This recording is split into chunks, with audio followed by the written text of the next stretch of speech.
মোৰ নাম শ্ৰীমতী ময়ূৰী হাজৰিকা, মই নৱম শ্ৰেণীৰ ছাত্ৰী। আজি আপুনি অনুষ্ঠানটোত আহি আমাক আগবাঢ়ি যোৱাত সহায় কৰিলে তাৰ বাবে আপোনাক বহুত ধন্যবাদ জনাইছোঁ। আমি আগতে আমাৰ মানসিকতাটো অলপ বেলেগ আছিল।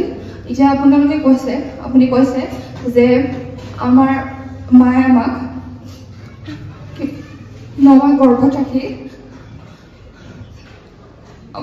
আমাক জন্ম দিয়ে। কিমান কষ্ট হ'বলগীয়া হয়। আমাৰ দেউতাই কিমান কষ্ট কৰি নিজে নাখায় আমাৰ কাৰণে কৰে। আমি তেনে পিতৃ মাতৃক আমি সদায় সন্মান কৰিব লাগে।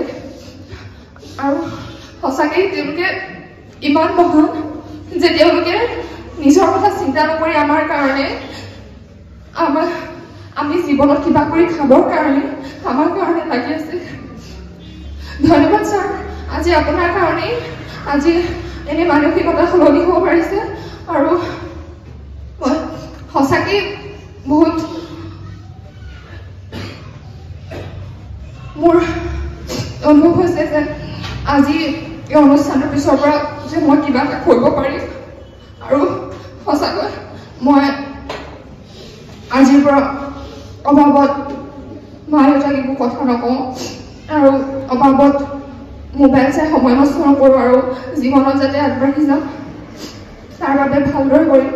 মা পাপাৰ কথা ৰাখিম, মা পাপাৰ মান ৰাখিম, এই অঞ্চলৰো সুনাম কঢ়িয়াম। ধন্যবাদ।